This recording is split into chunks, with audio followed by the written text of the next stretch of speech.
We've got Bruno Sammartino here. Bruno, how are you doing today? Hello? Hello, Bruno. Yes? How are you doing today? Who am I speaking to? Dave Meltzer. Oh, Dave, how are you? I'm doing pretty good. I'm sorry, for a while there we blacked out. I couldn't hear you. Oh, okay. Yeah. But I think a lot of people are probably interested in we know that you don't really follow wrestling that closely today. What type of stuff are you doing with your life and everything, family-wise and everything like that? How's Bruno doing? Well, Bruno's doing okay. He's getting older, but otherwise, he lives a rather simple life. I get up in the morning. One day I go on Monday, Wednesday, and Friday. I'm in my gym at home, and I'm train with my weights. And Tuesday, Thursday, Saturday, I'm outside, and I do between 7 and 8 mile jog. And other than that, I just really not a whole lot. Other than in the summertime, I like to putz around my home, cut grass, trim the bushes and stuff like that. And my wife and I go back to the old country.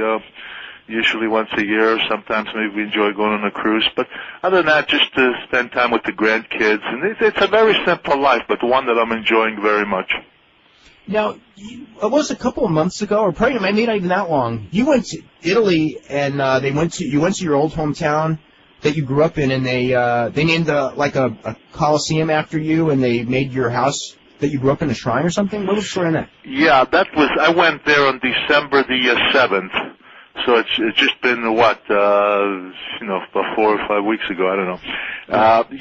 That was a total surprise, a shock, really.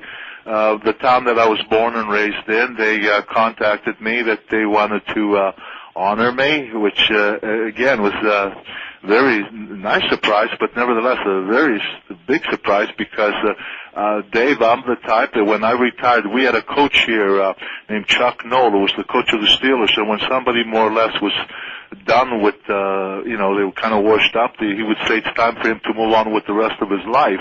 And that's exactly how I felt about myself after wrestling. I was going to go on with the rest of my life, and that was the end of it. So I never expected anything like this, or the fact that I was honored for my weightlifting days.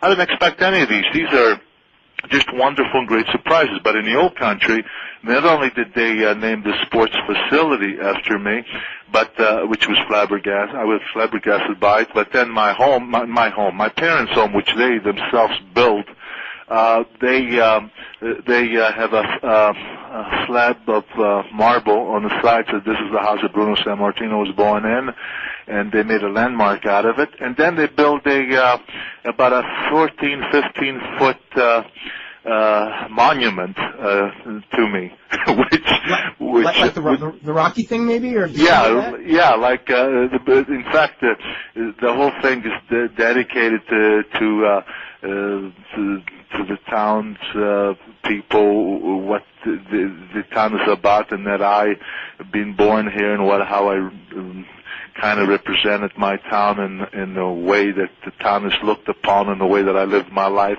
It's hard to translate the whole. It's really beautiful the way they've done it. And I had no clue that they were doing anything like that. So again, when I saw this thing, I couldn't believe my eyes. And it's a little overwhelming and a little embarrassing because you wonder. I mean, my God, why would they do something like that? Certainly, it's you don't feel like it's something you really deserve. I mean, what in the world did I do for that town to get all that? But hey, it was their doing, and I was appreciated, and I was flabbergasted by it all. When you were wrestling and everything, I mean, everyone knows that, like, in the old WWF, you were like the big draw for many years, probably upwards of 20 years.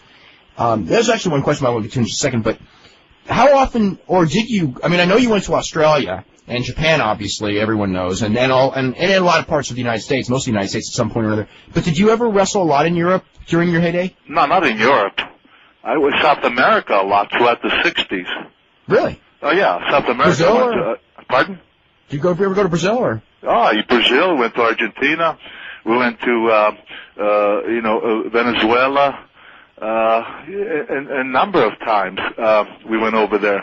In the 60s, we went there fairly, Santo Domingo. Then, Australia, of course, and Japan a number of times. And early in the 60s, I even went to South Africa. What were the crowds like in the 60s? Where? Around the world. Well, see, Dave, there's something that you've been involved with the wrestling for a long time, and there's something that I think you know, and maybe you don't. I don't know, but let me tell you what the advantage of wrestling out of New York. For example, as you well know, there were territories in my day, okay? But the advantage of New York was that Madison Square Garden, we all know it's the most famous arena, or probably the most recognizable name in arenas around the world. And when you wrestled out of the Garden, and because in New York, that's where the magazines were made on, where Planet and all that kind of stuff, you got more publicity than any place else you could possibly be. For example, I'd be in a garden, and there would be all these photographers, mostly Japanese, but there were others as well. And so what that meant was it was a plus for you, for the person who was headlining, because in the 60s, I don't know how old you are, Dave, but if you went to the 60s and even in part of the 70s, there were a lot of magazines coming out, and most of the times you would see me on the cover. I asked Apter one time, I said, geez, how come you guys keep sticking me on that thing? And he says, well... They have to sell magazines. Pardon? They have to sell magazines. Well, that's what he basically told me. So coming out of there, and here's was the advantage. For example, promoters didn't always get along, but those who did get along, for example, there were always requests for McMahon if he would lend me out to go here or go there. McMahon didn't like that too much because we had too many clubs that he wanted me to work in, so he didn't want me to go out too much. But here was the difference between being in New York or being in another territory. For example, if like in the 60s, when I'd come to San Francisco to program with Ray Stevens, well, it was strictly headlining matches. Why? Because I was getting so much publicity coming out of New York.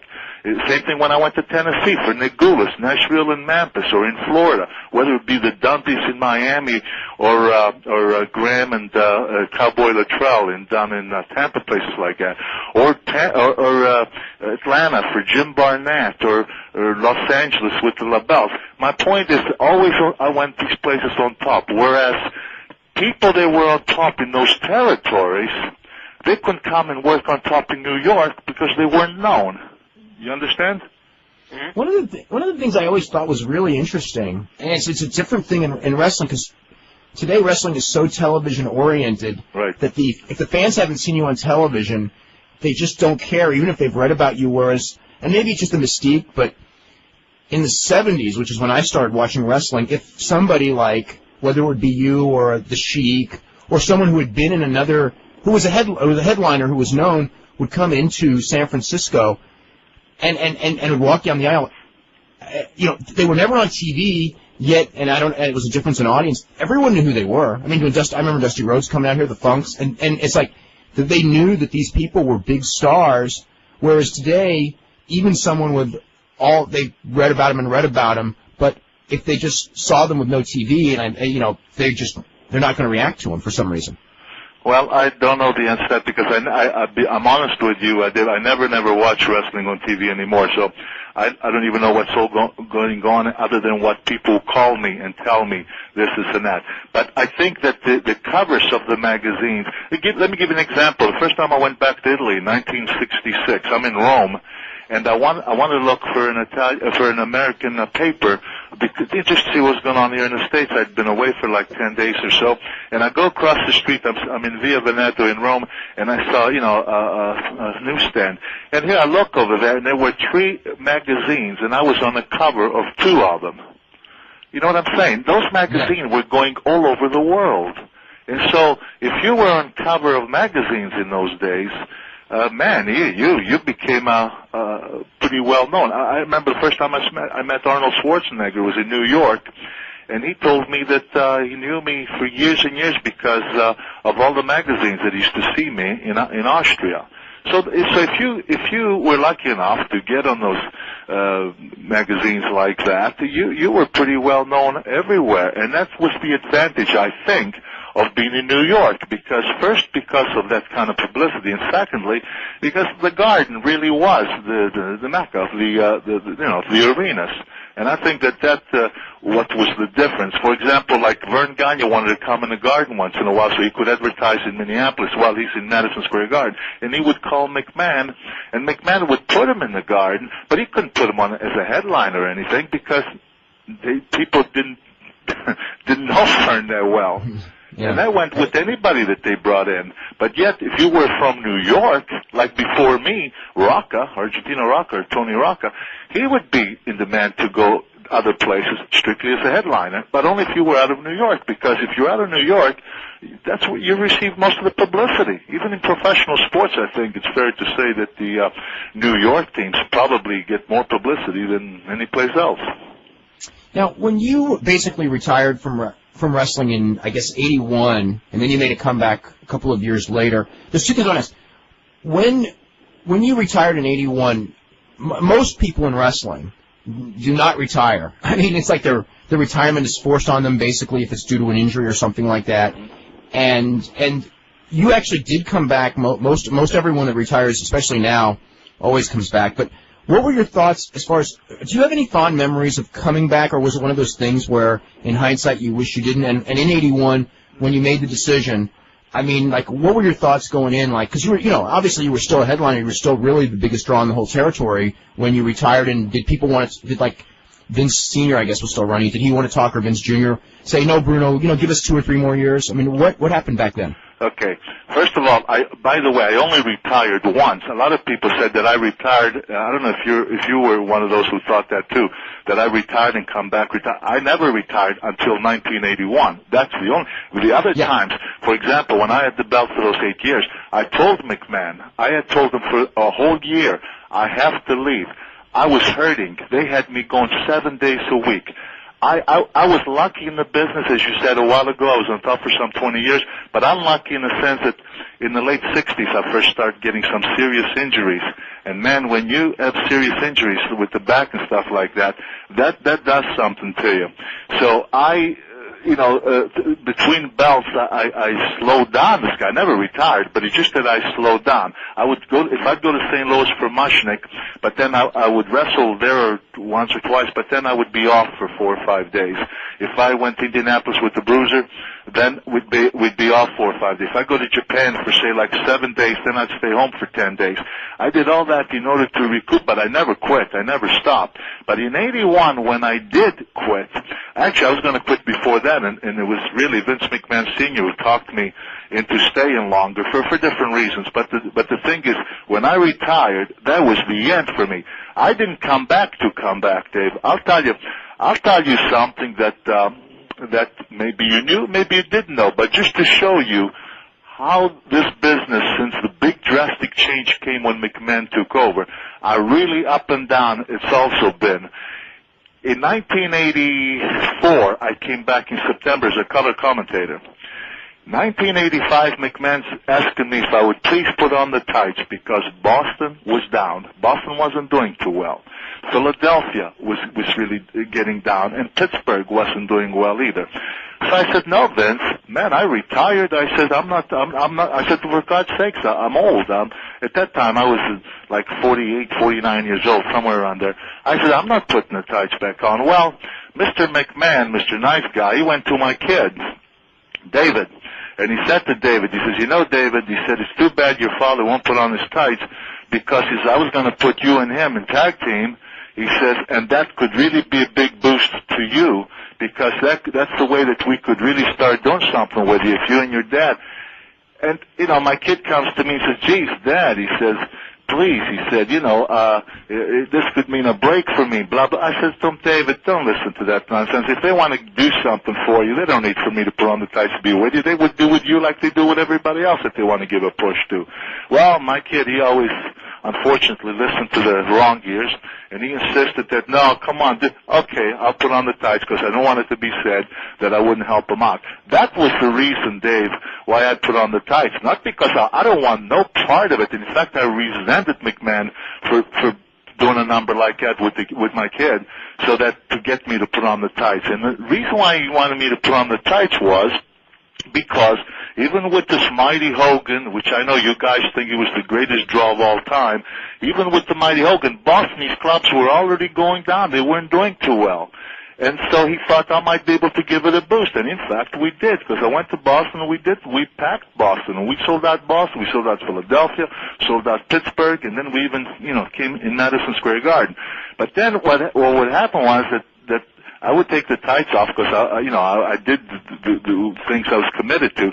But my kid then would get so frustrated because he would go back to being a preliminary, and he would get angry and he would quit.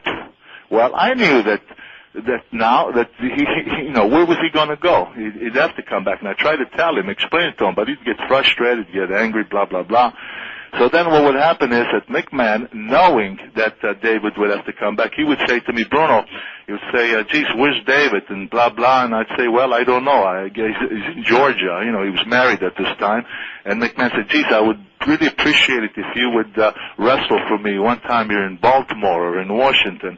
Well, he knew what he was doing because he knew that in order for me to get my kid to come back, I'd have to accommodate him. And so I put on the tights again, and then I told David, look, I'm not going to put on the tights anymore. I said, either you decide to stay in the business and be used as they choose to use you, or get out. I said, but I'm not going to play this game. I said, because I will not put on the tights. I'm telling you all this because that's how I came to put the tights back on again. For that reason, because I was kind of put in a situation that I had to. But also I'm telling you that it was pretty pathetic that they needed somebody my age to come back to try to give some of those clubs a boost when they had these so-called superstars. Bruno, before we start going to the phone calls and everything, there have been a lot of different histories of wrestling. And, I don't know how close you followed some of them, but in a lot of, and I know in my opinion, it sometimes the history of wrestling kind of goes to about 1950 or so, and then it picks up in, like, the A&E's one we always talk about, and it starts up back in 1984, and there's this, 30-year period where they kind of act like wrestling was dead, and it's so, I guess, historically inaccurate because there were so many places that did big business, and, you were a part of a lot of them, and you were one of the key personalities of that period that kind of like, there was Gorgeous George, and then there was Hulk Hogan, and then the wrestling was dead in between. And does that kind of bother you that kind of like in some circles your era is kind of like thought of as this dark era from wrestling when in many ways it really wasn't? No, I don't think about it, and I don't worry about it. I really, really don't. But of course it's wrong. And for example, I remember hearing Hogan one time saying that they brought wrestling from the smoke-filled back alley little place to mainstream arenas. That was almost comical because what big arenas are they in that we didn't wrestle in? Well, only the ones that have been built since then. Excuse me? Only the arenas that have been built since then. Yeah, but look, take in my day, not only we had Madison Square Garden, Boston Garden, but we had the Civic Arena in Pittsburgh, the Civic Center in Baltimore, we had the Spectrum in Philadelphia, we had the new Civic Arena, or Civic Center in Providence, Rhode Island, and we had all those arenas.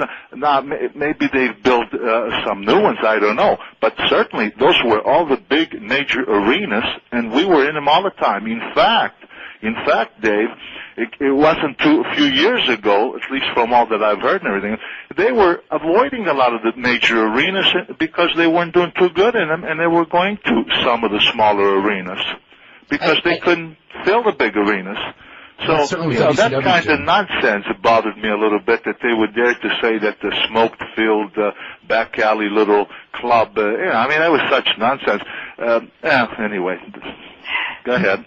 The one thing I like, the difference in the smoke-filled arenas and the fact that they're not smoke-filled now is changes in smoking laws in arenas. You can't smoke in a lot of these arenas now. In those days you could. If you could smoke in those arenas, they'd probably still be smoke-filled. Still be smoke-filled. Yeah. It's like, I used to hate that thing. I'm going like, it's like, that's the same as like a hockey game. It's like, hockey was probably playing in smoke-filled arenas, but it was the nicest arena in every city. And now you go in the arena and it's not smoke-filled because they got smoking laws. You got to go outside to smoke. That's all it is. Wonderful. That's great. I mean, yeah, you're right. In those days, you did smoke. But the question is, it's not about the smoke. It's about they're suggesting that we were in little wee arenas in back alley little spots. I mean, in Madison Square Garden was Madison Square Garden, whether you smoked or didn't smoke, but it's the same building, same arena. You know what I'm saying? I mean, what my point is that the arenas, we wrestled in the same arenas that always, it's not like we were in some back little Mickey Mouse school and then they came along and they opened up the big arenas, because that's kind of the impression that they were given, I think.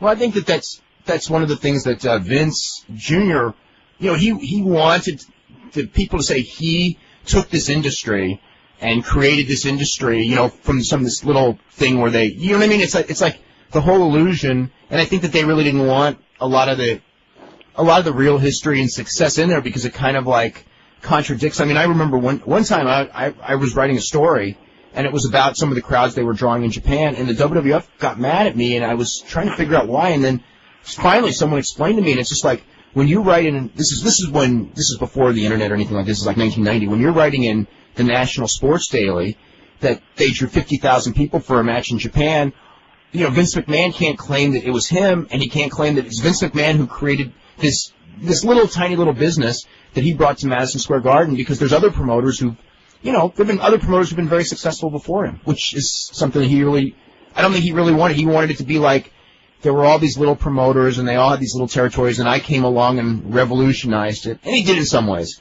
But it's not like other promoters didn't have great success promoting wrestling before Vince Jr. A lot of promoters had great success. A lot of promoters, and in many ways, yes, it's true, Dave. We didn't make anywhere near the money that I hear some of these guys are making today. That's of course is true. But in those days, when you had different territories, I'll guarantee you that there were a lot more wrestlers employed, a lot more wrestlers doing okay, not making the big bucks like I said. But then back in those days, no sport was making anything like they're doing today.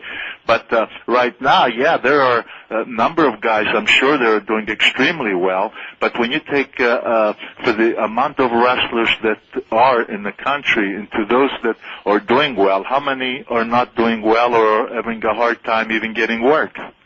There are some very, very talented guys who are having a hard time getting work because there's only two companies right now. Well, in the old days, they wouldn't have had that problem because you had all these different promotions throughout the United States, Canada, and overseas, and so that if you were any kind of a talent, you never had to worry about getting in any work, and that's not the case today.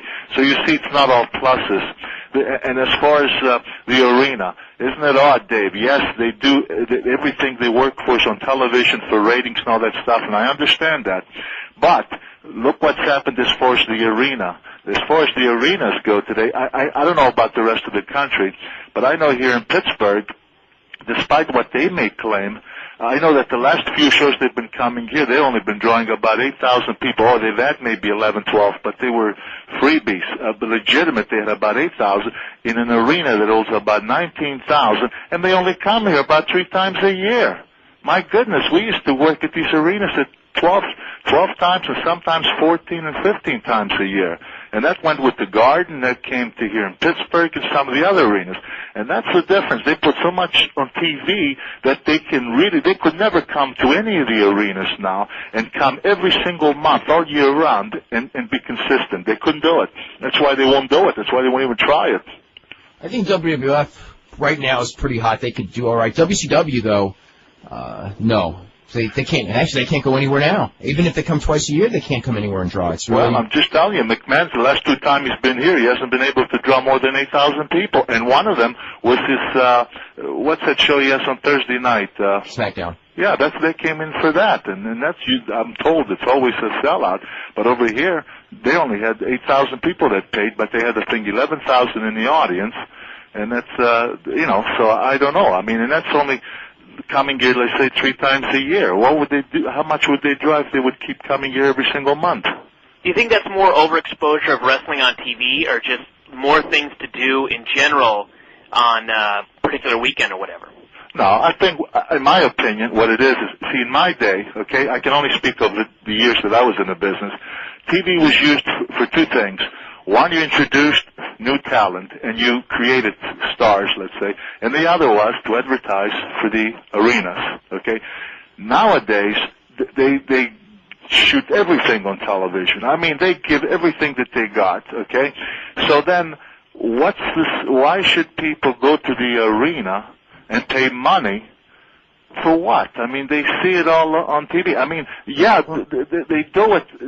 You know, look, you know better than I do because you write about this stuff. But am I correct in saying that about 3 years ago, McMahon was in kind of a little bit of trouble? 97, okay. 96, 97, he was losing money, and then they hit on the new formula, and right. now they've never been bigger. Okay, they hit a new formula, and then, as you say, they've never been bigger. But let's see how long this lasts, this new formula, and how long it goes. Because when you do what they do, look, in the older days, it wasn't that spectacular television, but we were steady. In other words, we were steady as far as business went at the arenas. When you do what they do so much, it comes and goes. It's not long-lasting. I don't believe it is. WCW, as you say, struggling. Somebody told me, I don't know if it's true, it sounds a little ridiculous, but somebody told me that they lost as much as $70-80 million in one year. Pretty darn close. See, that's hard for me to believe. I can't imagine how that could happen. It's hard for me to believe watching it and hearing about it. How does a company get in that position? Yeah. Well, so you know, Al McMahon, how much you say is bigger than ever and all that, that's okay. That's maybe true. But the question is, we'll have to see is, how long would it go? You're talking only 3 years ago that things were a little shaky. 3 years isn't that long. Let's see how long they can keep it up. Because I got a feeling that this stuff will get old as fast. And I think it's, you know, it'll be interesting to see a few years from now where they're at. I want to ask this question from John McAdam, who says, during one of your 1992 media appearances, you talked about Vince Sr. had you blackballed. So this is like late 50s, early 60s. Yeah. And he goes, what was the story behind that, and how did you and Vince Sr. get back together, and, you know, and you became his big draw? Well, kind of a long story. I'll try to make this quickly as I can. What happened was that, you know, I had worked out. I had trained very hard to come into the business, and when I came into the business, I started out almost on top, not like on Rocca's level, but they were using me as a new Italian strong man. I was working in wrestling as a strong guy and all this kind of stuff, and things were going pretty good. But then what happened was that Buddy Rogers came into the territory. And he had his own crew all the time. He had his own traveling crew. Guys like Billy Darnell, great talent, tremendous talent Billy Darnell was. I don't know if you ever seen him. And he had guys like Johnny Barron and Buddy Rosen and Gene Dubuque, and you know, just his own crew. And they tried to work everything around those guys, and they tried to use everybody else around as stepping stones, so to speak. I wasn't going to do that, so what I did was I gave my notice to leave. And a little trick was played on me. After I gave my notice, I was booked in 2 different clubs. Obviously, I made the one club. I had worked out a deal with Johnny Doyle, Roy Shires was just opening up in San Francisco. So Johnny Doyle fixed me up when I was leaving New York to go there. And so I went, and I'm in San Francisco, and I was at the first Cow Palace show that they had. I wrestled a guy named Chico Garcia. They had triple main event that night on the first show. It was Ray Stevens against Cowboy Bob Alice. They had a guy named Bill Malby against Mitsu Arakawa, and Rocca against Jonathan. But I was on the card. Well, next week I'm there for TV because Roy Shires said he was going to see what he could do with me. So I go on TV, and then the following week I'm on TV, and there was I was suspended, and I said, from what? For what? What did I do? And they just told me that I was suspended, and no explanation or nothing. I talked to Johnny Doyle. He said he would see what he could do to see what it was all about. The suspension came from New York, but I wasn't suspended from New York. It came from elsewhere. It was a very confusing thing. So Doyle said, well, they won't let you wrestle here. I'll fix you up in Indianapolis because there's no commission there.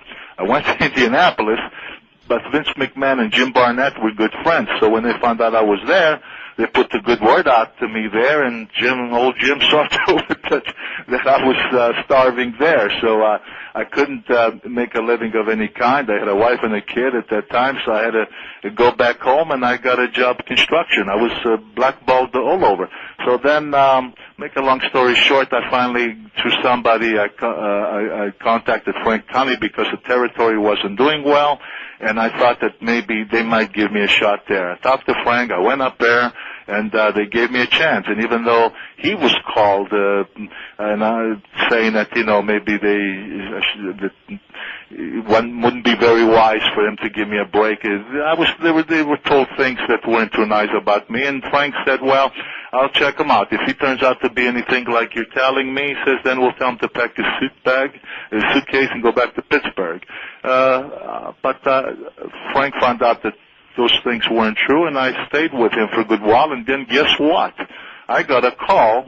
They wanted me back in New York because I was having pretty good success in Canada. And that's a long story in itself, but anyway, that's how I eventually got back. There was actually a couple of questions here as well that I think a lot of people are probably going to be interested in some of this. There was a thing, and I vaguely remember seeing you on so many TV shows over the years. There was an incident probably very, very early in your career, maybe even before you even wrestled. Do you have a boxing match with a monkey or something like that, or a gorilla or something? No, I wrestled. It was a orangutan. Okay. And what was that all about? How did that come about? I was working construction, okay, during the day. At night from high school, when we were in high school, we didn't have there was no wrestling in the school I went to, so my gym teacher, because he knew that I liked wrestling, he worked out with, worked arrangement with Rex Perry, who was the wrestling coach up at the University of Pittsburgh, for me to go up there and work out with the Pitt wrestling team. So I used to go up there. I used to walk from Shenley High School, was the name of the high school I went to, and I used to go up to the Pitt Fieldhouse to work out. And then opposite days or weekends, I was pumping iron because I loved weightlifting, and I was competing in weightlifting at this time. I started competing in weightlifting as well. So anyway, I was getting pretty big. I got to be a pretty big guy, and I was working construction. We used to clown around at lunchtime, with like the arm wrestling and picking up this big stones because there were some big guys working there. And one day, so, I was the young guy, strong guy, and one day this guy came over and he said that there was a carnival in town, and they had this monkey. That's the word he used, a monkey, that if you wrestled it and could last for 5 minutes, that you could get $25. Well, I was an apprentice carpenter, but I was making like $1.75 an hour. So $25 for 5 minutes sounded like a pretty good deal to me. And I said, "How big is the monkey?" And he said, it's just a monkey. And I said, "Well, okay, I'll take him on." So anyway, Friday, this was on a Monday. On a Friday, I went over there, and all the guys from work came over, and they had this cage covered with canvas, and I'm signing these releases about, I'm not responsible for anything that might happen to me. I'm doing this in my own free will, all this kind of stuff. And meanwhile, every now and then, you see this darn huge cage would shift and I thought to the guy, "Man, what's in there?" He said, "That's your opponent." When they opened the gate and they unveiled that thing, you know what? Somebody asked me, "How much do you think it weighed and how big it was?" I honestly don't know, because when I got in that cage, that darn thing looked like Mighty Joe Young to me. I mean, to be in a cage with this thing, I thought, "Oh my God, what did I get myself into?" It was just a big thing, and anyway, all the guys were hollering, go get him, blah, blah, blah, and before you know it, we got into it, and that darn thing was swinging around those bars, and its feet were like two pistons, and the target was my head, which it very seldom missed.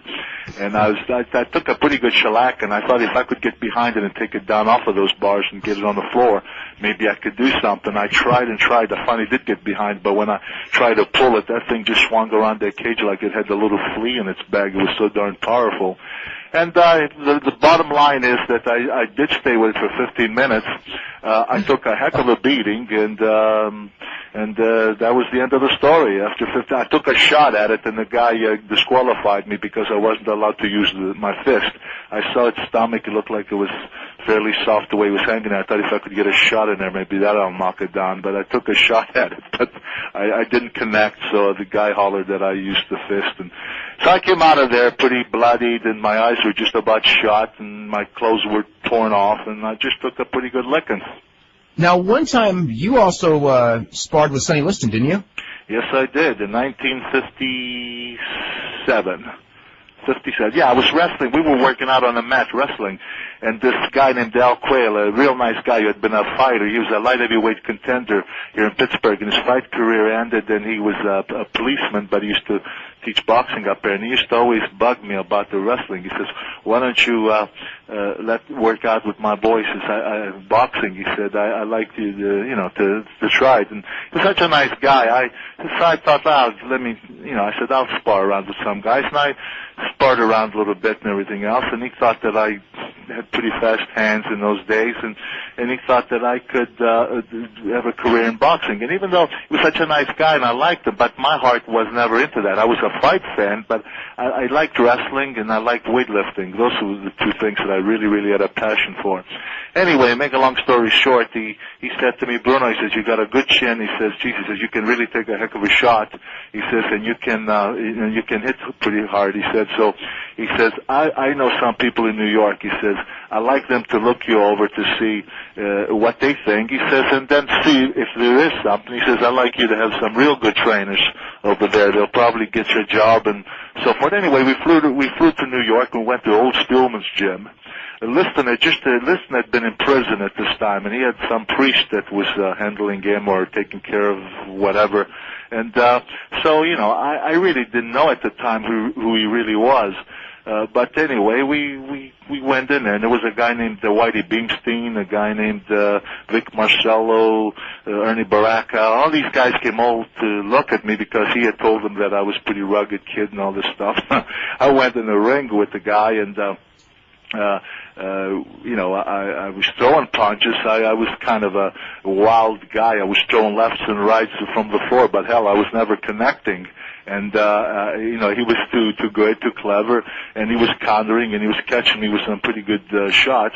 They were impressed in the sense that I could take a real good shot, but they felt that I needed an awful lot of work because, as the guy told me, he said, that's great to be able to take shots like that. He says, but, he said, you go and fight, you keep taking shots like that, and your career will be short, and you're going to have a lot of problems. So he said, if you want to be a fighter, you're gonna have to really, really train hard. He says, we like a guy who has the ability to take punches like that. He said, but you have to stay here, you have to come here, and they were going to get me a job in the shipyards.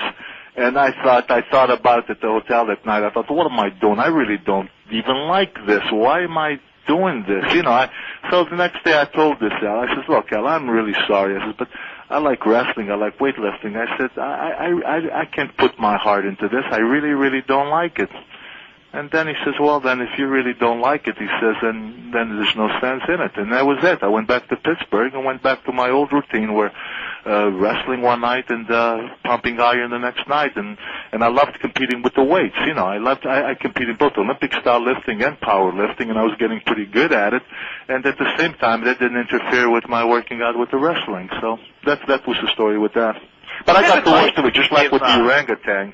I have to tell you that with the Liston thing, yeah, I got the worst of it. I took a pretty good licking that night too.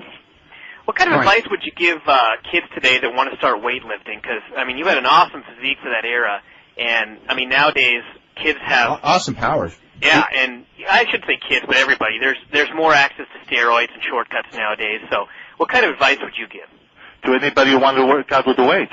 Mm-hmm. You mean to compete or just for his own personal health? Pretty much just health, probably. Well, if it's just for health, anybody who would touch anything, any enhancement drug, I don't care if it's even this creatine that they're talking about. I think it's terrible. I think that the idea of any kind of training is to improve one's health, one's appearance, and so forth. So I think if you want to work out with the weights, especially if you just want to work out to look okay and to feel good and whatever, if you go someplace where hopefully they have somebody who knows, in some gymnasium who knows something about to put you in a proper program, and you just do it and learn the good eating habits, and all you'll get out of it is you can look good and you can feel good and be healthy. Now, if you have intentions of competing, then it's another story. It calls for a lot more harder, more serious training and so forth. But as far as the drugs, yeah, there's no question the drugs will get you there quicker. But then there's a big price to pay. I think I proved, in a way, because I was very young when I quit competing, because I went into wrestling. But hey, I got up to 565 on the bench press. That's a strict style. I did 715 on the squats. I did 700 on the deadlift, and I used to do some pretty darn good feats, which I still have it from the York Barbell Club when I did this feat. I took 150 pounds in each hand, and if you know what laterals are, I did eight reps on bend arm laterals with 150 pounders. My point is, I'm not bragging to you how strong I was. I'm just making a point that if you train hard, if you really like it and you dedicate yourself, I don't believe that you need that stuff with the stuff you'll get there a lot quicker maybe, but then is it worth the price that you may pay down the road? Well, you had some contemporaries of yours, and people who came along after you, who obviously did a lot of steroids. Do you think that? And I guess we probably have to look up studies and see if there's anything to this. But you're out here 65 years old now, 65, and you're running 7-8 miles a day, and you seem and you're still training. And I know. A lot of guys, we hear about, tendon ruptures and bicep ruptures. And you lifted very heavy. Did you ever have those problems, or do you think that that's mainly just because steroids create imbalances? Well, I don't want to put it all on that, but I know is that I trained as heavy as anybody trained. I used to be a fanatic in the gym, and I trained heavy all the time. And no, I never had any of that stuff. I never had, I never did. My injuries didn't come from weightlifting. I was, like I told you before, I was lucky in the wrestling game. I was on top a long time, but unlucky in the sense that in the late 60s, I first suffered a serious back injury that unfortunately it didn't get much better throughout my career, and that's why I dropped weight. Dave, I know you're a younger guy, and you came in the 70s, but I'm going to tell you something. In the 60s, late 50s, 60s, when you saw me, I probably was around 250. I used to be 275 and up to 280 in those days. Well, I've seen tapes of like you with the Baba and everything, and it's just like really unbelievably powerful upper body. Especially when you start thinking about that was a clean upper body. You know what I mean? A clean upper body. Oh yeah. Well, this is probably like 33 inches in those days. I had very big size too. But you talk about that match with Baba. That was around 1967 or so. That's the first time I had experienced the back. And I went to Japan, and man, I could hardly get off of that plane, and I couldn't cancel out of the match. And here I go there, and I had to go an hour. And oh man, they were giving me this hot stuff in the dressing room and this massaging me in the back, but still, boy, after that hour, it was very difficult. When you're in a lot of pain, it's so hard. And you know what, Dave? I'm going to tell you something, whether anybody believes me or not, but that's God's truth. I never in my life took even an aspirin even, much less painkillers or anything like that. I wouldn't even take an aspirin. So when I was in pain, unfortunately, the pain is pain, and sometimes you pay the price by being so uncomfortable and whatever. But at least I knew my limitations. I didn't mask my problems and go out there and do crazy things to where then you're adding to your problems, and then you're going to have to take twice the dose that you took before, and so on and so on. I just never did any of that. In 73, I want to get to this right before, and then we'll take a break and really go to the phone calls, but in 73, how were you approached as far as coming back and getting the championship? You had been, for about 3 years, semi-retirement, working a couple shows a month, yeah, and probably enjoying life, and you Absolutely. were well off. And then Pedro Morales had been champion. He was doing very well in Madison Square Garden, not as well in some of the other arenas. And they came back, and it was like, they basically came back to you, and you had about a 4-year run as champion. Well, what happened was I don't want no part of it because I was loving the business at this time. I was actually loving it because, man, I was getting calls from different promoters to come in for a shot or two. Like I told you before, go to Japan for a week or 10 days and take off 2 weeks. I loved it. This was absolutely great. But things in New York weren't going good. Boston was really, really down to, my goodness, they brought in Andre to help out and everything else, and they drew like $15,000. That's like I don't know, maybe 2,000 people or something. The club's just were bad shape. So McMahon contacts me, and he asked me on the phone one time, and I told him no. I told him that I'd come in for shots for him. I'd be happy to do that, but no way to come back with the no belt or anything like that. I don't want nothing that's steady. So anyway, about I don't know, maybe a month went by, and he asked me if I would please meet him at the airport. So he flew in, and I met him at the airport. In fact, Junior was with him, his son. And I met with him, and he said to me, look, he says, Bruno, he says, do me a favor. He says, all I'm asking you, he says, is just 1 year. He says, that's it, just 1 year. He says, that's all. And in that 1 year, he says, it's not going to be like before, those 8 years before when you were going 7 days a week. He says, we will just have you do all the major clubs, which will mean that you'll only be working maybe 2-3 times a week. I said, Vince, I really don't want to, but I said, because, I am going to St. Louis for shots. I am going with Dick the Bruiser in Indianapolis, Chicago, and different places. And I said, I promised Dick, and especially, that I would continue. I said, so if I go with you, he says, well, look, and he said, just cut down with them. Anyway, make a long story short, he talked me into it, but it's supposed to have been 1 year. Well, I came in 1 year, went to 2, and then I reminded him, I said, Vince, I said, the deal was 1 year.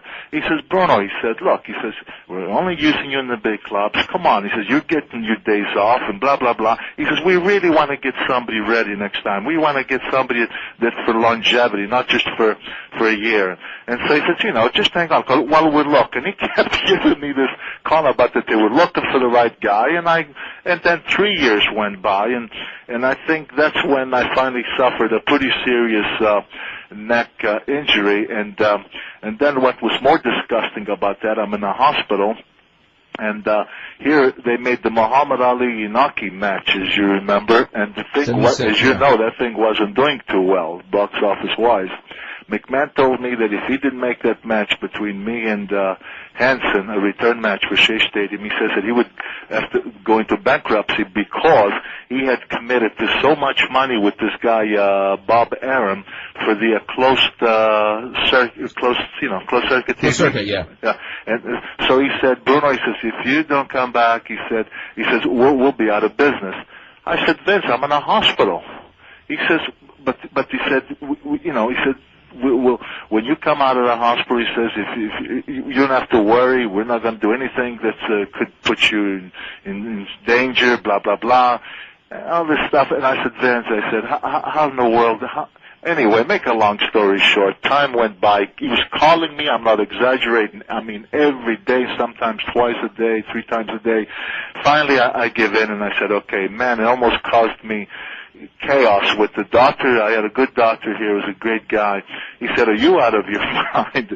Then I have to tell you about the wife. She was so grateful that I didn't get paralyzed, because for a while, my left side here, I wasn't feeling things. There was really serious numbness. Anyway, make a long story short, he made it sound so great, and then I came back for that Hansen match. And at that point, after you came back, you pretty much asked to lose the belt? I told him, I said, I'm back for the shot. You say that we bailed you out and everything else. I said, remember our original agreement was for 1 year. I said, it's going almost 4 years. I said, you either find the right guy or I go into retirement with it. I knew that would be the thing that would get things moving, and finally, he honored that, and because he wanted to stay in good terms, because he said to me, he said, now that you're coming back and you're going to start working out and you're going to feel okay, he says, you're not going to retire completely. Could I still count on you? He says, if we make this change, could I still count on you for a shot here and there? I said, absolutely. I says, absolutely. I says, it's just that I want to go at my own pace, and I don't want to be obligated to all these, different arenas that I know I have to do each month and so forth and so on. And so eventually then he got Billy. Yeah, Billy Graham. Okay, let's go to Hector in Texas. We'll start off with you, Hector. Yeah, first off, it's an honor to speak to a legend like you, even though I never got to see you wrestle. But I wanted to know if you had the chance to wrestle one last time in a match with any wrestler from past, present, or future, who would it be?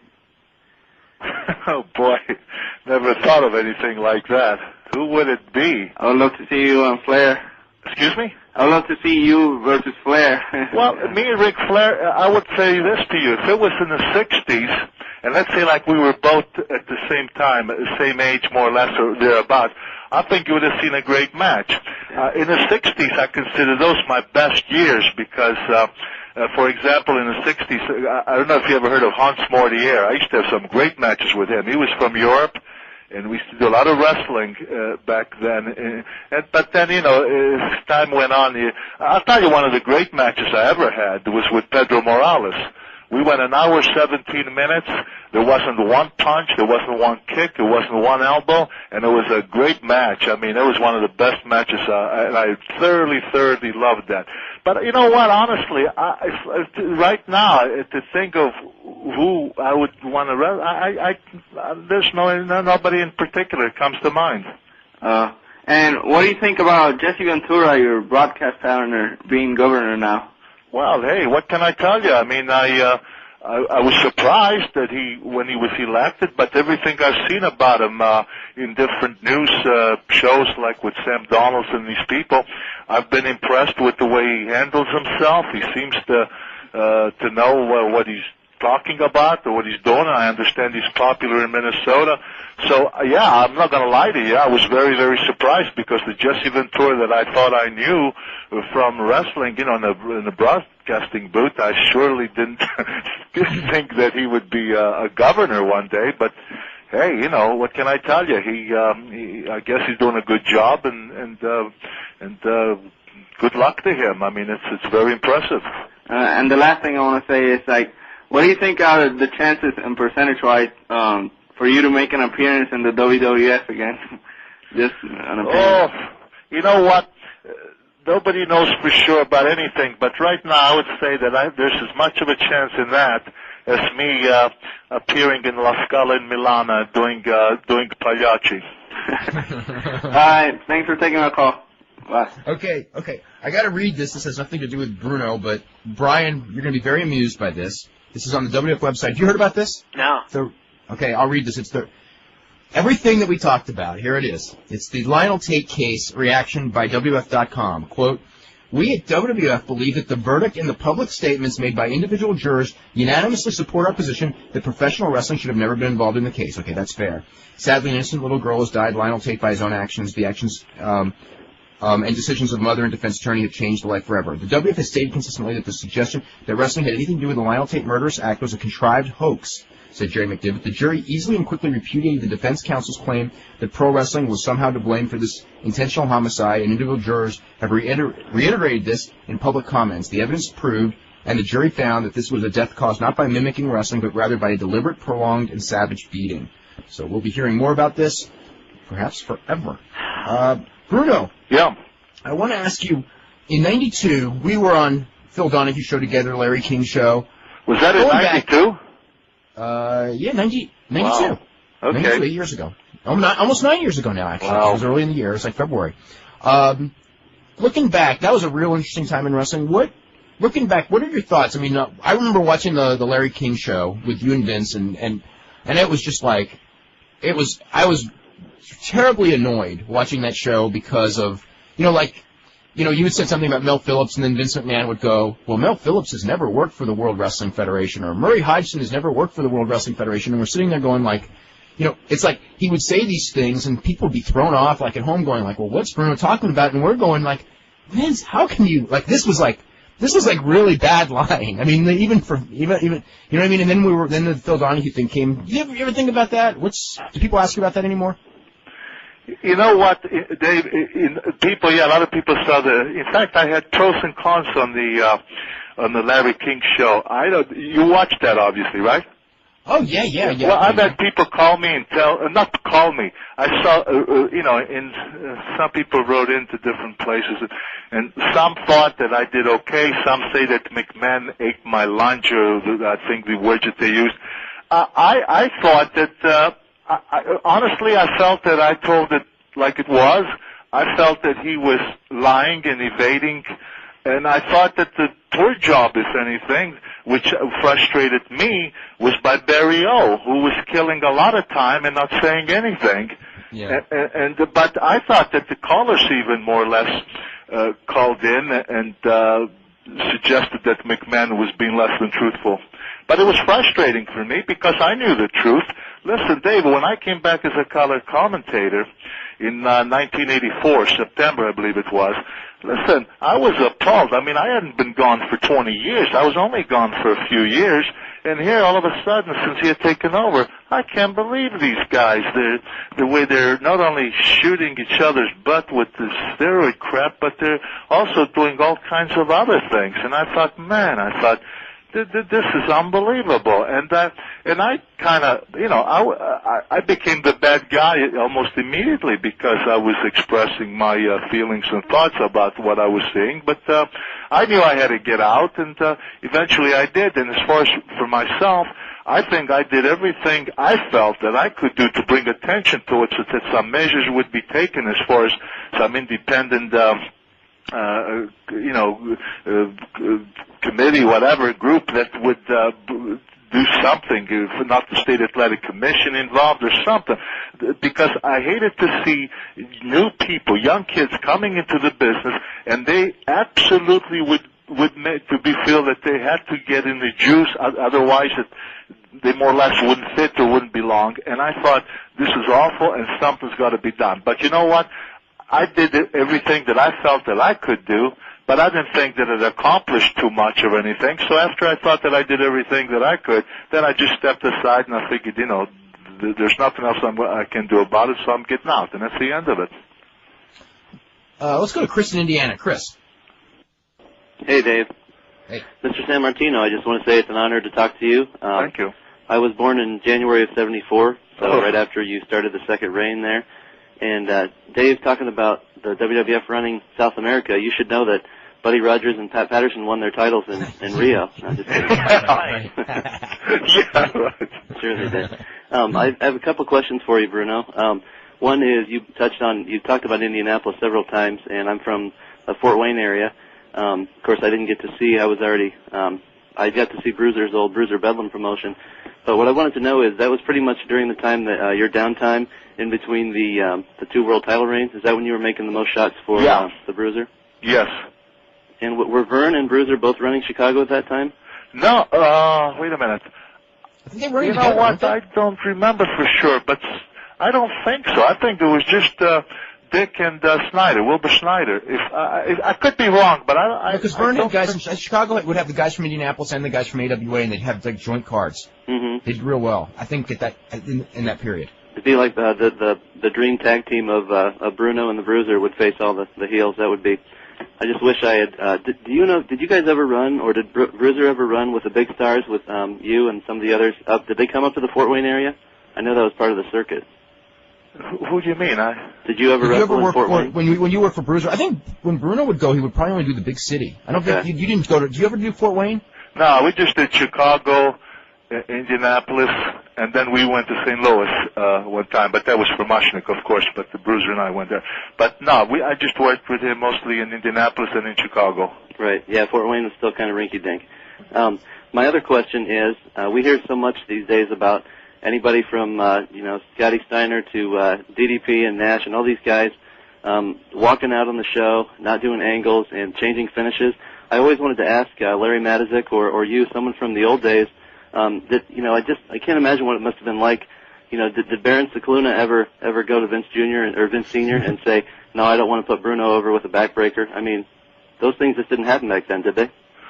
Oh, I think that back then the guys would protect themselves as far as the reputations and that. That's why the advantage of so many different territories that guys could move on. But no, there were guys protected their reputations. They just weren't going to.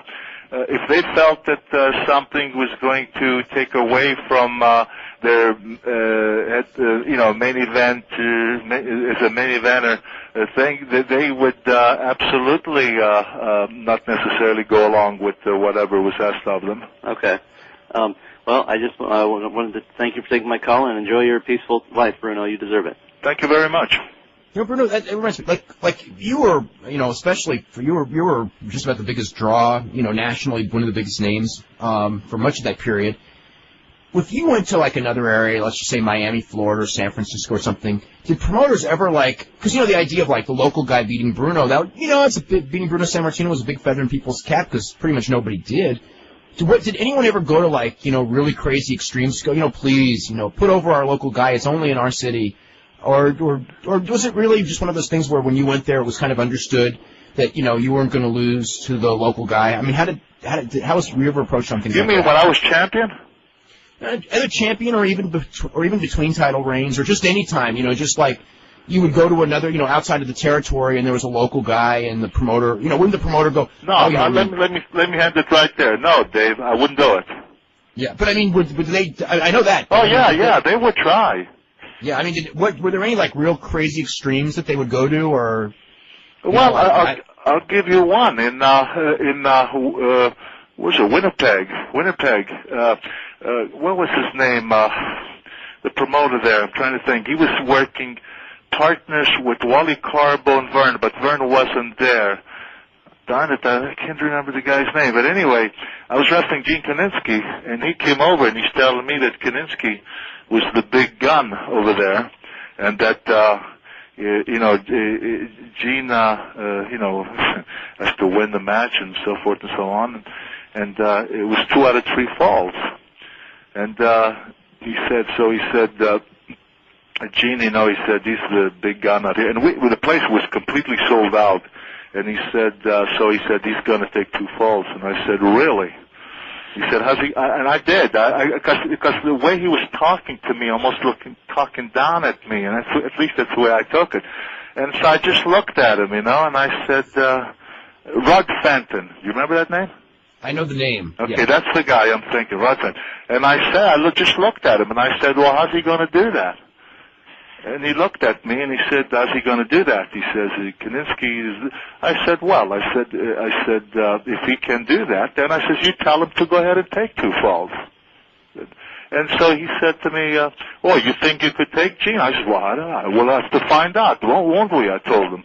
I was getting angry by the second because I just didn't I didn't even know who the guy was at the time when he came in, and he's talking to me like that, And I said, we'll have to find out, won't we? And he said, yeah, well, maybe you will. Maybe you will. And he walked out of the room. And then somebody else came in, Wally Carver, and said, geez, what's the problem? And I said, well, you could tell that guy that he could take his winner peg and what he can do is, hey, we have a sellout here. I said, fine. I says, but if you want what he wants, I said, forget about it because you ain't going to get it. And then, it says, okay, let's, so we sat down and worked something out, which was acceptable. But yeah, sometimes it happened, but sometimes it's the attitude too, like I say, the way that guy approached it, it just, rubbed me the wrong way. It was a business, make no mistake. There were a lot of promoters in here. I will tell you honestly, I did not respect too many of them. I liked Frank Tunney. I liked Frank Tunney a lot. I thought he was a wonderful guy. I could never say anything negative about him. I liked Paul Bosch in Houston. I thought Paul Bosch was an honorable man, at least as far as I was concerned. Another guy that I heard people didn't like him, but I could never say anything negative about him because he was fair and honest with me, and that was Mushnick out of St. Louis. But believe you me, I couldn't name you too many other people in the business. It was a rough business, and as far as a lot of things, going on that used to go on. Did anyone? We'll get to a break right after this. Did anyone ever come to you, and it was a 2 out of 3 fall match, and go, Bruno, you lose the first fall, and then all of a sudden at the end of the first fall they go, oh, the match is over, like to trick you into losing? Or that's what they did with Rocca and Rogers in Madison Square Garden. I learned a valuable lesson from that double cross that I saw in New York in my rookie. I was a rookie. I was a young guy in the business, and I learned a very valuable lesson from that. If I did that with the promoters that I didn't, if it was a Tunney or a Bosch, like I said, or probably no problem. But if it was somebody that I had second thought, there was some questionable about him, I wouldn't be too accommodating. No. Yeah, you didn't lose the first fall. This is from the Torch website. Pro Wrestling Torch, PWTorch.com. It says the widespread rumor of the day is the WWF is interested in buying ECW and using Paul Heyman as head booker. I can tell you a little bit about that. The rumors were fueled by an advertisement on SmackDown promoting next week's show as Extreme SmackDown. Okay, that Extreme SmackDown is just a way to combat the fact that Friends is going 40 minutes and that Survivor starts next week, and they're trying to maintain their market share. And Extreme is a cool name, and it's got nothing to do with Paul Heyman now. As far as head booker, I don't even know that job exists. The head booker in WWF is Vince McMahon. Paul Heyman, as far as being on the writing committee, I can tell you for sure it's been something that's been discussed. Paul Heyman does want to keep ECW going. There's a lot of different ways that things could happen, including potentially WWF buying ECW. It's not happened yet. When asked for comment, Vince McMahon issued a brief statement. He said that while WWF would welcome the idea of Heyman working for them, it is his understanding that Heyman is still committed to make ECW work. So that's what everyone's saying. Hey, Bruno, I have a quick question for you. Did you ever have an experience during a match where somebody decided that they were going to try and take those two falls? Yeah, in Hamilton, Ontario. A guy by the name of Shumway. I don't remember his first name. I don't even know this guy. Huh? Wow.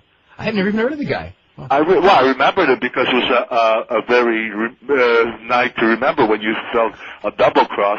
And believe it or not, I didn't even beat him with a wrestling hold. I knocked him out cold with one shot. I gave him one shot in the jaw and I knocked him out cold. And so that was the end of the whole match. Was that like early on, or did you? Yeah, very early on. When I was wrestling for Frank Tunney back in '62 or '63, something like that. And felt the double cross, and I didn't even try a wrestling move because the position that I was in at the time, I just threw a right and I caught him in the jaw and knocked him out cold, and he was carried out of the ring. So that was it. And nobody tried after that? I got into a few scrapes with a few different guys, but that happened in those days. I mean, it just happened, you know. They weren't bad guys. Nobody was necessarily even trying to. It just things that happen. Sometimes things happen, you know. And then and there were times when things like that happened. And hey, you know, you did your best, and he did his best, and that's it. Look, there's all kinds of stories go out. There's all kinds of people make all kinds of claims and so forth and so on. You know, I can tell you if those things happen. I'm not going to tell you specifically who and how I did and all that, but I will tell you that there is no one. There's a lot of people claim, yeah, this guy could do this, yeah, this guy could do that, oh, this guy was nothing, oh, this guy was everything.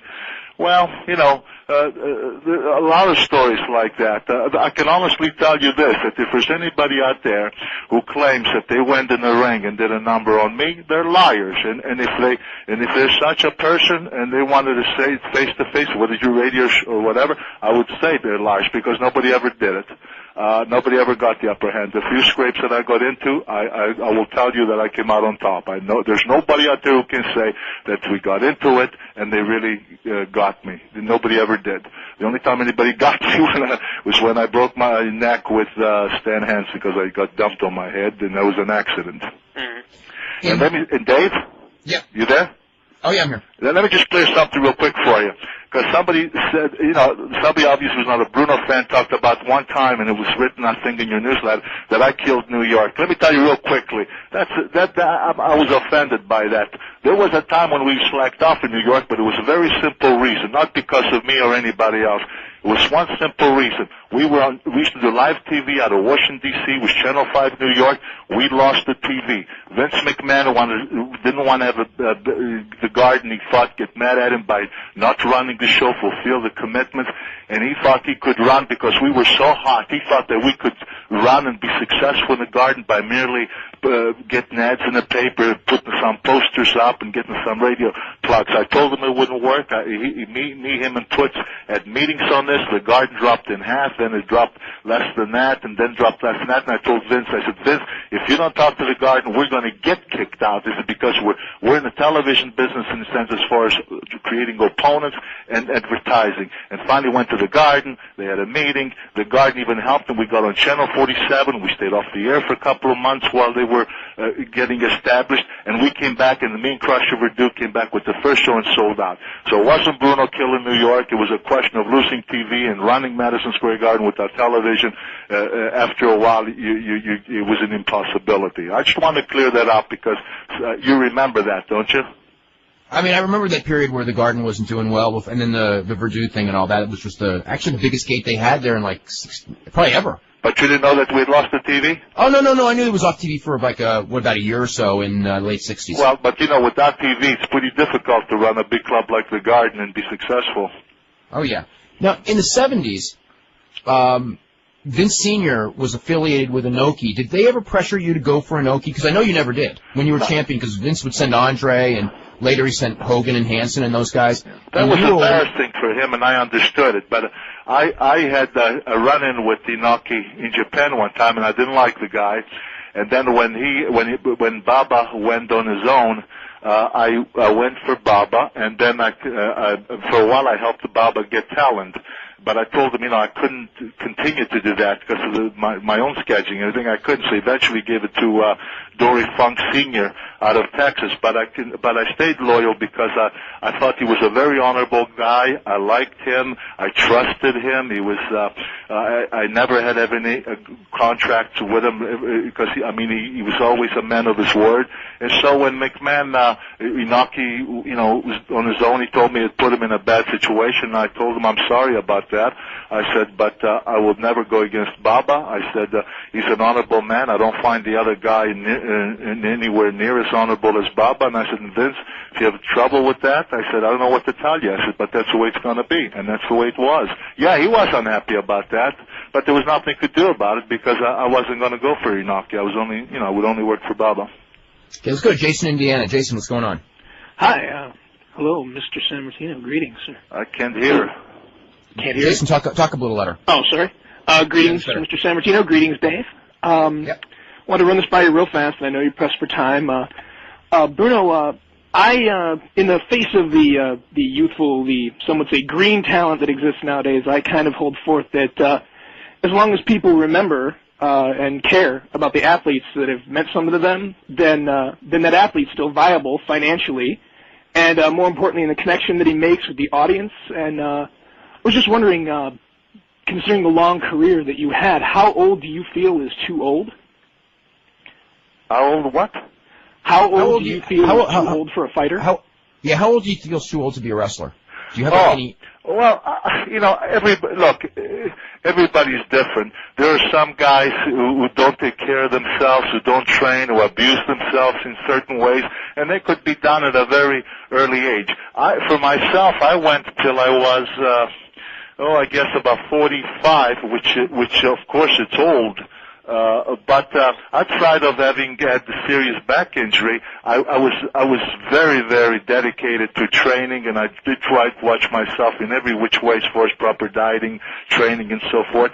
So if it weren't for my back that I had suffered for years and years and years, I could have probably even gone longer. But some people are finished at 35. Some people are still good at 45 and older. The trouble with wrestling, and that happens with all of us, I think, is that we do, though, tend to stay in longer than we should. Really? So someone like Hogan or Randy Savage or maybe even Roddy Piper, do you feel that they have a place in wrestling nowadays? You know what? I haven't seen any of those people that you mentioned for years and years. I have no idea what they look like now or how they perform in the ring or anything. So it wouldn't be fair for me to say what they should be doing or anything, because I don't even know what they look like anymore. I haven't watched wrestling for almost 10 years now. Well, okay. Thank you, sir. Thank you very much for your time. The character you conveyed in the ring was something I could even get into as a kid, and I really appreciate you being there. Well, thank you. Thank you. Take care, sir. Okay, let's go to Jeff in New Jersey. And how you doing, Dave? Bruno, what an honor. Great to speak to you. Yeah, you and Mike, that's your childhood hero. Yeah, Bruno, I want you to know I'm 43 years old. 35 years ago, I went with my dad to Sunnyside Gardens. I'm sure you remember that place. Uh-huh. They used to have monthly Saturday afternoon shows. You were going to wrestle the Beast that day. Oh, yeah. And, boy, I couldn't wait. Unfortunately, you got fogged in Pittsburgh. And boy, I remember crying the whole way home in Queens Boulevard. I told my dad I'd never go to this wrestling again. Oh my God! But evidently, I got over it. I was there the night Hanson dumped you on your head. Is it true that they had to put you in a straitjacket in the dressing room? Wait, say that again. When Hanson dumped you on your head. When who dumped me? Hanson. Stan Hansen. Oh no, they rushed me to a hospital Right to the in New hospital. York.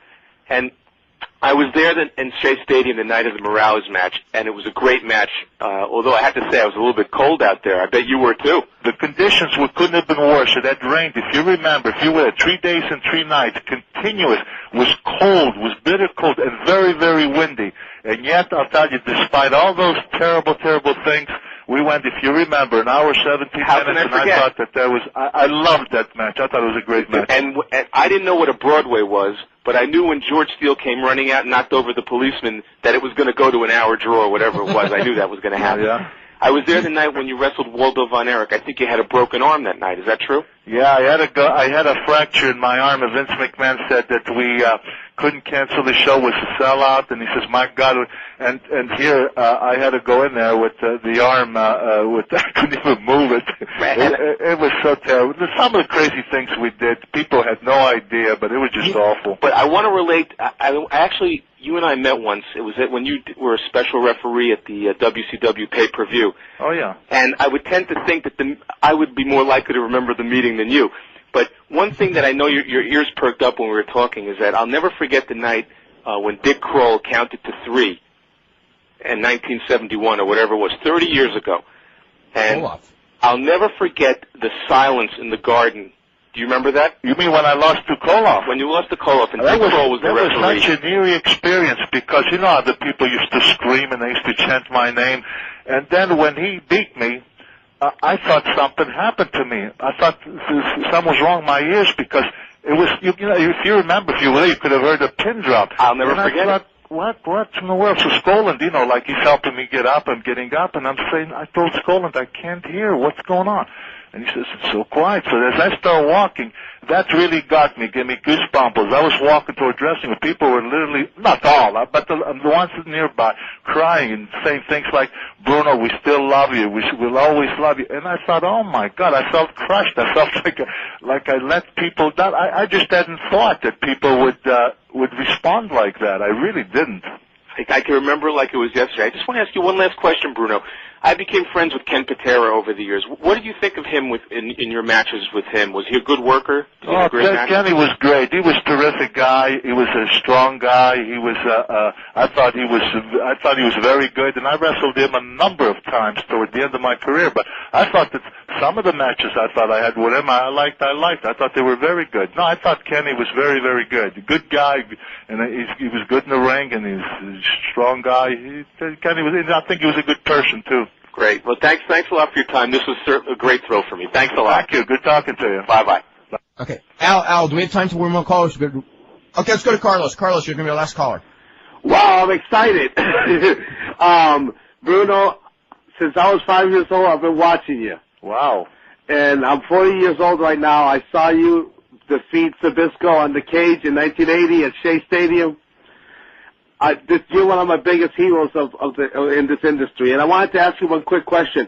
Is there any tapes of you that I could possibly have in my collection of you wrestling? You know what? Tapes of me, unfortunately, at least the ones I saw, I never saw one that I liked, I have to be honest with you. Because in the 60s, I think that most of the times that they made those tapes, then they would erase them and use the tapes over again or whatever. I know that they're out there someplace because people tell me, and somebody sent me a tape one time. I don't know what I did with it, but but I really don't know. I honestly don't know where they're at, who has them, or I know some people sell them someplace because I've had people tell me that they have different tapes, and I ask them where you get them, and they tell me they bought them, but I don't know where or who. I don't know if McMahon still has them, and if they sell them as part of their merchandising. I honestly don't know. Wow. They don't. Well, I just want to say that I saw the Cowboy Bill Watts shoot interview, and Bill Watts said that you were a great man. Oh, that was nice. And it touched my heart to know that my hero is a great man. And I thank you so much for the pleasure of being able to talk to you, sir. Well, thank you. Thank you. You're very kind. You know, it's interesting is the reaction of the fans, and when Jeff was talking about the Koloff match. You know, it's funny that it was 30 years ago, and I was obviously not in Madison Square Garden, but I've heard that story so many times of this arena going silent that it's almost like this mythological. The Bruno Sammartino Ivan Koloff ending is like this mythological thing in like my wrestling history of an arena of 20,000 people just going silent. That, you know, were you like you said, you weren't expecting that at all then? Me? Yeah. Oh, I was shocked. I felt awful afterwards. I thought that, you know, I get beat. People are going to boo Koloff because he beats me, and I thought they were going to boo the heck out of him or something. I thought maybe they had extra police to make sure he got out of there okay, because there might be some nasty reaction. But that's what I was really expecting. But then when the other thing happened, and I went back to the dressing room, I'll tell you the God's truth. I was glad before the match that I was going to not be free from this commitment of 8 years that I just had it. But then I felt so awful in the dressing room, thinking of the people and how bad they felt, and it made me feel absolutely awful. I can't describe to you how terrible I felt. Especially, I'm telling you, I'm not exaggerating. There were people crying and saying things like, "We still love you. We'll always love you. You're the best." I mean, wonderful things like that. It just crushed me. It just made me feel so terrible. I honestly can't put into words all that I felt. But it was quite an experience. Now, how was that, or what happened with Graham when you lost to Graham? What do you mean? What happened? I mean, was the reaction similar? Well, no, there was a different. What happened with him was, you know, Billy threw both of his feet on the second or third rope, I don't remember, you know, and on a corner, you know what I mean, to pin me. And when he pinned me, 1, 2, 3, the people were screaming more about the rope, you know, he cheated, you know, but there wasn't the same kind of thing like in Madison Square Garden. They were just hollering about the rope. Where's the commissioner that, you know, that he had cheated and stuff. That was the reaction, nothing like in the Garden. Bruno, I want to thank you very much for doing the show today, and we really want to get Bruno back on the show if anytime it's convenient for you, because there's a lot of questions that we didn't get to and a lot of phone callers that we didn't get to as well. And I want to remind everyone we will be back here Monday at 5.